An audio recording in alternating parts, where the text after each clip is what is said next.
नमस्कार, मैं हूं आपके साथ रोहित। आप देख रहे हैं एनएफ न्यूज और एनएफ न्यूज पर आज हमारे साथ जुड़ेंगे बिहार बीजेपी के प्रवक्ता नीरज कुमार जी और उनसे बातचीत करेंगे तमाम मुद्दों पर। तो स्वागत है सर आपका बहुत बहुत एनएफ न्यूज पर। धन्यवाद सर। सबसे पहला सवाल सर यही कि बिहार की राजनीति में अभी क्या कुछ चल रहा है? बिहार की राजनीति में सिर्फ मोदी मोदी और मोदी ही चल रहा है। बाकी सब लोग दिवास्वप्न देख रहे हैं और उनको देखने का अधिकार है। नहीं देखेंगे तो उनका राजनीति नहीं चलेगा, उनकी रोजी रोटी कैसे चलेगी। तो इंडी अलायंस देखिए, बिहार के जो सूत्रधार थे नीतीश कुमार जी, जिन्होंने इंडी अलायंस की शुरुआत की थी, वो तो उसका बंटाधार करने में लग गए। जिस तरह से उन्होंने विधानसभा और वहां पर जी विपक्ष तो कह रहा सुशासन है, आप कह रहे हैं कैसे बंटाधार कर दिया? बिल्कुल नहीं। यहाँ तो अपराध देखिए चरम पे है, अपराधियों का मनोबल यहाँ चरम पर है। प्रिवेंशन ऑफ क्राइम के लिए बिहार में एक भी काम नहीं किया जा रहा है। अपराधियों को यहाँ लगने लगा है कि उनके आका सरकार में बैठे हैं, वो कोई भी अपराध करके आसानी से थाने से ही छूट जाएंगे या थाने में पुलिस पकड़ के भी नहीं ले जाएगी। इतना मनोबल यहाँ ऊंचा अपराधियों का है। और बिहार में देखिए कि नीतीश कुमार जी ने विधानसभा और विधान परिषद के अंदर जिस तरह से महिलाओं के विषय में, दलितों के विषय में अपमानजनक शब्दों का प्रयोग किया, जिस तरह से कामा सूत्रा को पूरा उन्होंने एक्सप्लेन कर दिया, बिहार की और देश की सारी महिलाएं शर्मसार हुई हैं। और नीतीश कुमार के इस करतूत का भी फल भुगतना पड़ा है इंडी अलायंस को। अभी जो अन्य राज्यों के चुनाव, 5 राज्यों के चुनाव हुए हैं उसमें। नहीं, आप कह रहे हैं कि ये पूरी तरीके से बंटाधार कर दिया, लेकिन वो तो जातिगत जनगणना करवा के कह रहे हैं विकास करने जा रहे हैं। देखिए साहब, बड़ी स्पष्ट बात है। एक तरफ हमारे प्रधानमंत्री माननीय नरेंद्र मोदी जी हैं, जिनका विजन है कि देश को तीसरी सबसे बड़ी आर्थिक शक्ति बनानी है, देश को परमाणु शक्ति बनानी है, देश को विश्व गुरु और विश्व शक्ति बनानी है, जिनका देश के लिए विजन ये है। लेकिन दूसरी तरफ राहुल गांधी और इंडिया अलायंस के लोग हैं, जिनका विजन ही है कि सरकार में आएंगे तो जातीय जनगणना कराएंगे। जबकि राहुल गांधी जी को ये ध्यान में रखना चाहिए कि इनके नेहरू जी ने ही जातीय गणना का विरोध किया था। अंग्रेजों के टाइम में जातीय गणना होती थी देश को तोड़ने के लिए। फूट डालो, शासन करो, अंग्रेजों की नीति थी। इसको नेहरू जी ने रखवाया था, फिर इंदिरा गांधी ने रखवाया था, फिर राजीव गांधी ने जिसका विरोध किया था। तो इंडियन अलायंस के लोगों को राहुल गांधी को बताना चाहिए कि वो अपने दादी बाप दादाओं का विरोध कर रहे हैं। पहले तो ये स्पष्ट करें वो, और जातीय जनगणना कराने से बिहार में क्या हो जाने वाला। लेकिन आप कह रहे हैं कि इंडिया अलायंस राहुल गांधी की आप बात कर रहे हैं, लेकिन नीतीश कुमार तो कह रहे हैं कि संयोजक हमें बनना चाहिए, हमें सर्वे सर्वा होना चाहिए। अब तो कांग्रेस को 3 राज्यों में हार भी मिल गई। देखिए, नीतीश कुमार को कभी ये लोग संयोजक नहीं बनाएंगे। नीतीश कुमार अपनी कुछ नाकामियों को ढकने के लिए उनके साथ गए थे, और अगर बनाना होता तो कब का। नीतीश कुमार तो बेचारे पछता रहे हैं। बिहार में कहावत चलती है, डगरा का बैगन न इधर का न उधर का। तो नीतीश कुमार के लिए हम लोगों ने भी अपने दरवाजे बंद कर दिए हैं। और लालू यादव ने तो पटना की पहली मीटिंग में ही कह दिया था कि राहुल की आप दूल्हा बनने की तैयारी करिए, हम लोग बारात चलेंगे। तो कहीं से इनको संयोजक नहीं बनाने जा रहा है। और एक बार लालू जी ने यह भी कहा था कि अगर बनाना होगा तो क्षेत्रीय संयोजक बनाएंगे। तो इनका सारा सपना चूर चूर हो गया। इसलिए नीतीश जी की मानसिक दशा भी आप देखेंगे बिल्कुल ठीक नहीं है। वो हताश, परेशान और निराश मुख्यमंत्री हैं, जिससे बिहार को बहुत जल्द मुक्ति चाहिए। ऐसे आदमी के हाथ में बिहार का बागडोर होना बिहार की शासन प्रशासन व्यवस्था के लिए बहुत खतरनाक बन चुका है। बिल्कुल, आप कह रहे हैं कि दरवाजे बंद हो गए हैं नीतीश कुमार के लिए अलायंस में। आप लोग खोलेंगे दरवाजे उनके लिए अब फिर से? बिल्कुल दरवाजा नहीं खोलने जा रहा है। अब नीतीश कुमार की राजनीतिक प्रासंगिकता ही समाप्त हो चुकी है। उनमें वोट ट्रांसफर करने की कोई क्षमता नहीं रही। बिहार में 2 जातियों का, जरा मेरी बात सुन लीजिए, बिहार में 2 जातियों का वोट उनका आधार वोट हुआ करता था, कुर्मी और कुशवाहा। मैं बड़े दावे से कहता हूं कि बिहार में जब से सम्राट चौधरी जी अध्यक्ष बने बिहार के, ये कुर्मी कुशवाहा वोट भी उनका खिसक के भाजपा की ओर 100% आ गया। अब नीतीश कुमार में वोट ट्रांसफर कराने की भी कोई क्षमता नहीं रही, कोई उपयोगिता नहीं रही। और इस बात को लालू यादव की पार्टी, कांग्रेस और हम लोग सब के सब समझ रहे हैं। इसलिए उनका कोई महत्व राजनीति में रहा नहीं। बेहतर है कि वो अपनी प्रतिष्ठा को बचाते हुए राजनीति से संन्यास ले लें वो खुद छोड़कर चले जाए।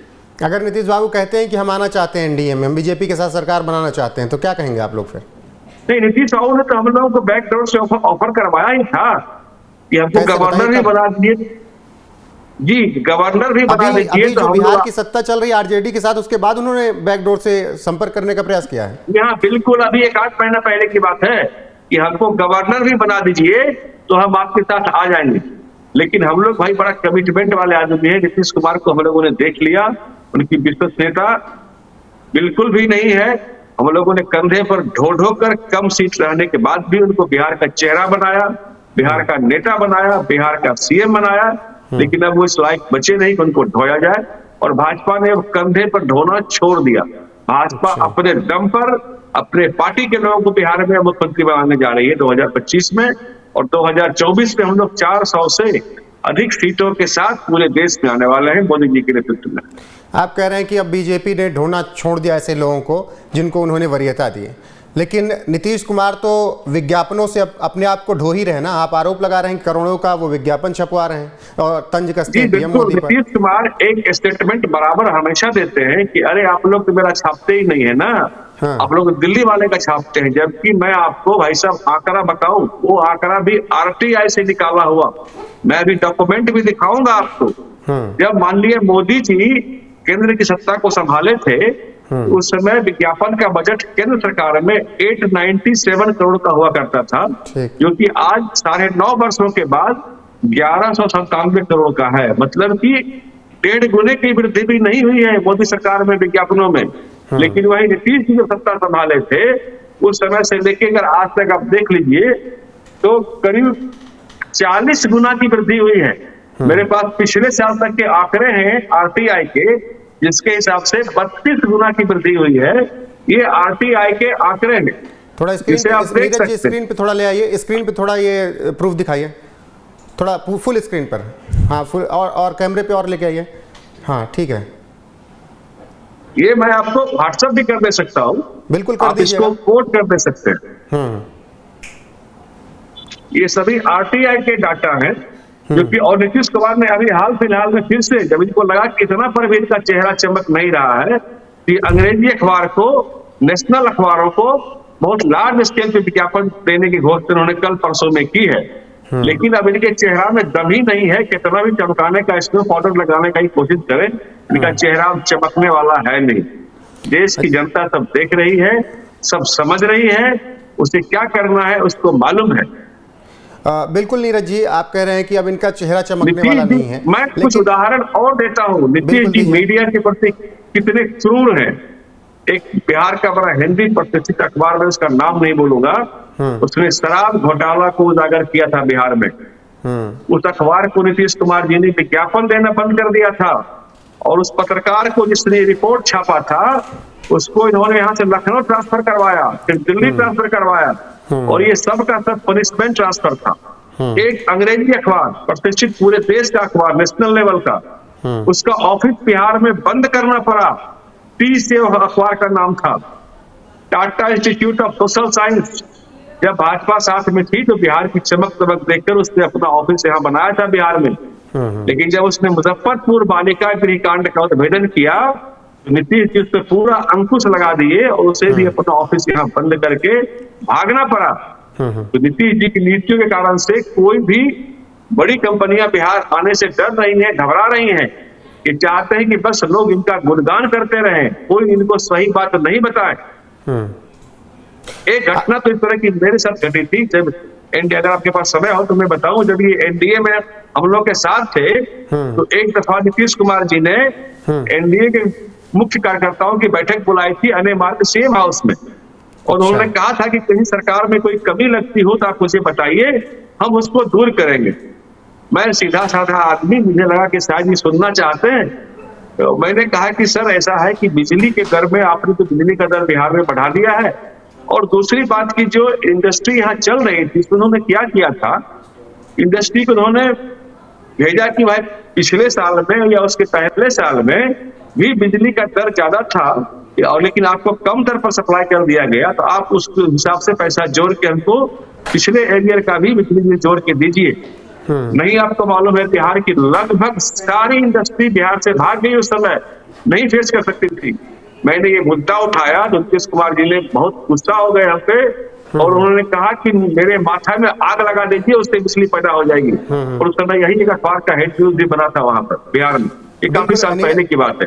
बिल्कुल नीरज जी, आप कह रहे हैं कि नीतीश कुमार का चेहरा अब चमकने वाला नहीं है, लेकिन आरजेडी कह रही है कि अगला पीएम बिहार से होना चाहिए और नीतीश कुमार होना चाहिए। आरजेडी क्यों कह रही है? क्या तेजस्वी के लिए वो फिर बिहार देख रहे हैं? देखिए आरजेडी को अपना भ्रष्टाचार का पोषण करने के लिए, अपना भ्रष्टाचार का धन बचाने के लिए, अपना मुकदमा बचाने के लिए उनको एक वोट चाहिए, आड़ चाहिए। और उनको अपना उनका आरजेडी का लक्ष्य एक ही है कि अपने लालू जी अपने बेटा को सीएम बनते हुए देखना चाहते हैं। तो नीतीश जी को वो गलत बयान पे क्योंकि वो जान चुके हैं कि अभी हल्के दिमाग के आदमी नीतीश जी हो गए, तो इनको चढ़ा बढ़ाकर वो कभी कुछ करते रहते हैं ताकि जल्दी से उसका बेटा सीएम बने। और उनकी एक मंशा ये भी है कि कांग्रेस की सरकार आएगी, की सरकार आएगी तो उनका भ्रष्टाचार का धन बचेगा। ये लालू जी की मंशा है और लालू जी को नीतीश कुमार के बहुत शुभचिंतक है, ऐसी बात नहीं। लालू जी के बयान इस वक्त सुन रहे होंगे, वो तो कह रहे हैं उखाड़ फेंकेंगे 24 में। हाँ, वो तो लालू जी का जो विधानसभा का चुनाव रिजल्ट आया उसके पहले भी वो कहा कि उखाड़ फेंकेंगे। ये बात तो देखते रहे और मैंने पहले कहा नहीं देखेंगे तो उनकी रोजी रोटी कैसे चलेगी, फिर हम और आप बैठ के डिबेट कैसे करेंगे। लेकिन देश की जनता देख रही है मोदी जी को और आप मोदी जी पे पूरे मोदी की गारंटी ही देश में चल रही है, मोदी का भरोसा, मोदी का मैजिक ही चल रहा है। और अभी देखिए ना, अभी तो 2 दिन पहले माननीय गृह मंत्री अमित शाह जी ने पार्लियामेंट में कह दिया कि पीओके हमारा है, हम पीओके के भी लेने जा रहे हैं। धीरे धीरे सब होगा, धीरे धीरे रे बना, धीरे सब कुछ हो, कारज धीरे होत है काहे होत अधीर। तो एक एक सम्मान भारत का वापस आएगा, एक एक भारत की हैसियत वापस आएगी। इन लोगों के छटपटाने बिल बनाने से कुछ नहीं होगा। और देश की जनता देख रही है कि इसका आर्थिक विकास कौन कर रहा है, तकनीकी विकास कौन कर रहा है, सेटेलाइट में इतना डेवलपमेंट किसने किया। याद करिए देश में सारा भाई साइकिल के कैरियर पे लेके मशीन टूल्स को ले जाया करते थे और आज भारत चांद पे जा रहा है, सूर्य पे जा रहा है। बिल्कुल। तो इनसे हमारा कहीं मुकाबला नहीं है।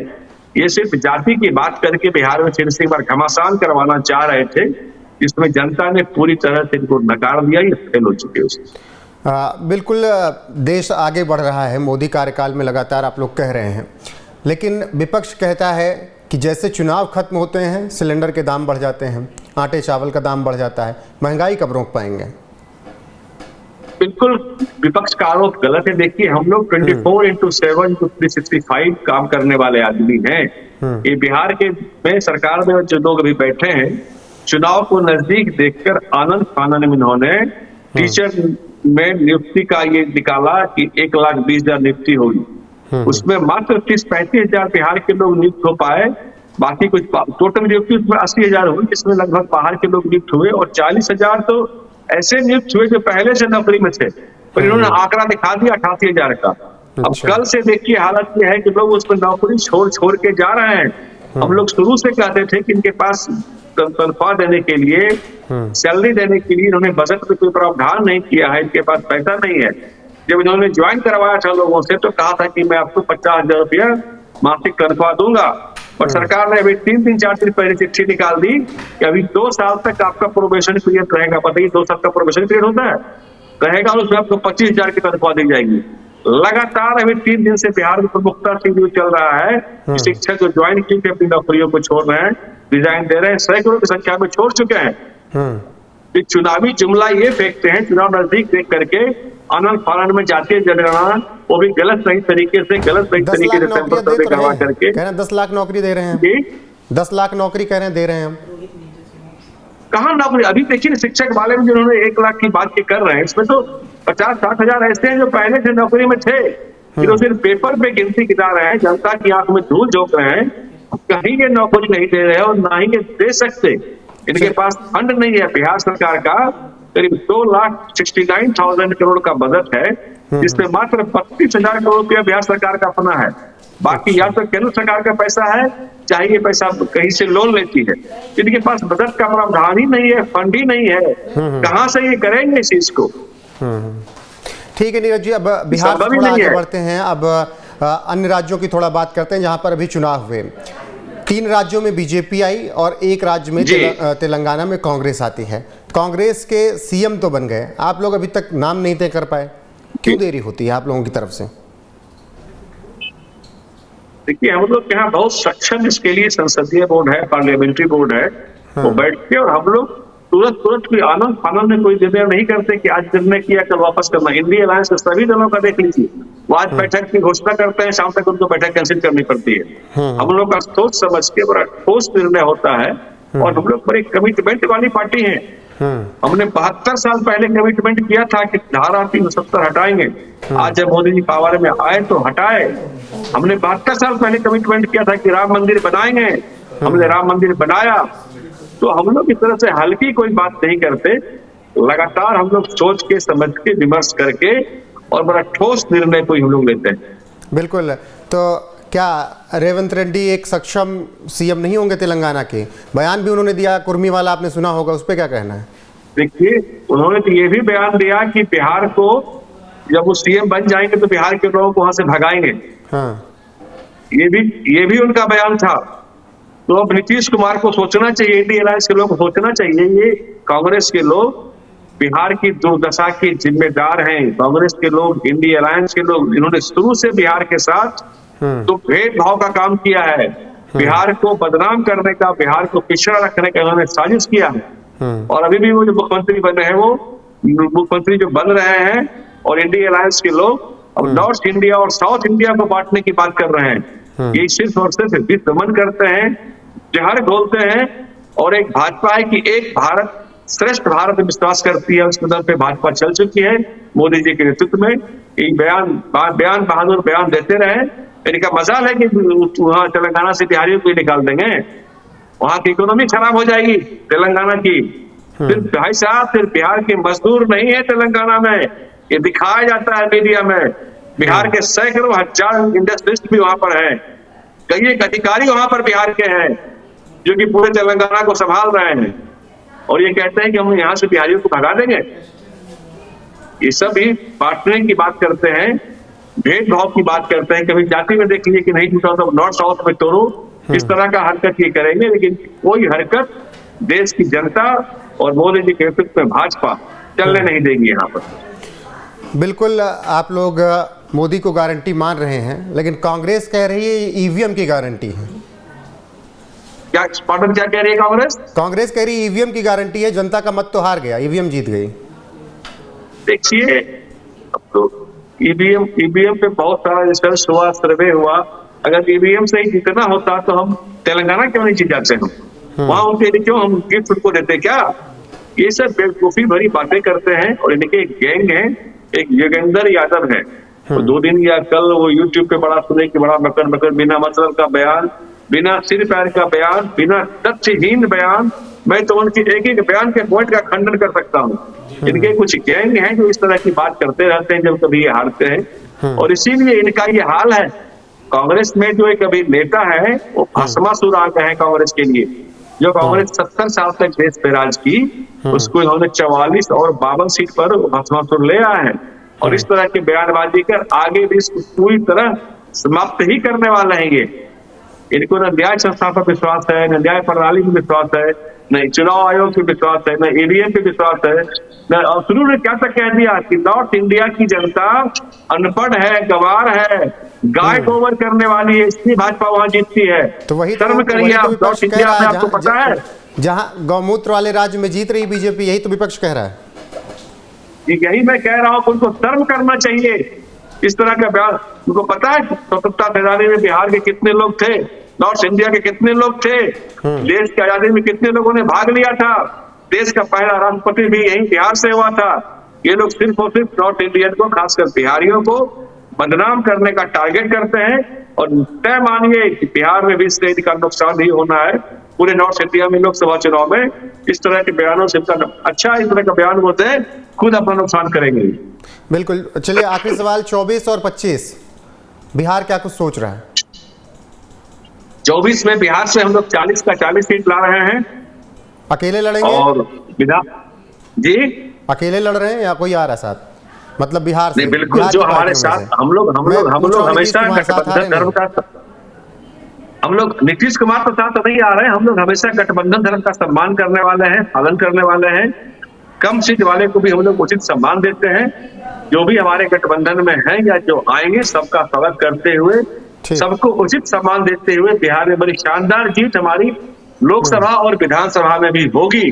देश में एक छोटा उदाहरण देता हूं, देश की जनता को वो क्षण याद है जब अभिनंदन पाकिस्तान से लौट रहा था। वहां के आर्मी चीफ इनको लेके आ रहे थे, उनके पांव थर कांप रहे थे। इमरान खान ने जब पार्लियामेंट में बयान दिया था कि अभिनंदन को छोड़ना ही होगा, नहीं तो शाम तक भारत हमला कर देगा। तो अब भाई साहब, भारत वो भारत नहीं है जो कड़ी निंदा करता है। अब का भारत पलट के मारता है, सर्जिकल स्ट्राइक करता है, तो घोष के मारता है। शुरुआत में आपने अमित शाह का भी जिक्र किया, कल उन्होंने सदन में जिस तरीके से बयान दिया, फिर आपने भी पाकिस्तान का जिक्र कर दिया। तो 24 जीत कर पीओके ले लेंगे क्या? बिल्कुल ले लेंगे, बिल्कुल ले लेंगे। पीओके के लिए 24 सीट रिजर्व रखा है हमारे माननीय गृह मंत्री, माननीय प्रधानमंत्री जी ने। कल उन्होंने पार्लियामेंट में इसका ऐलान किया है। बिल्कुल पीओके हमारा है और उसको लेकर रहेंगे, ये भी हमारा कमिटमेंट है। चलिए, आप लोगों का कमिटमेंट दिखेगा 2024 में क्या कुछ होता है।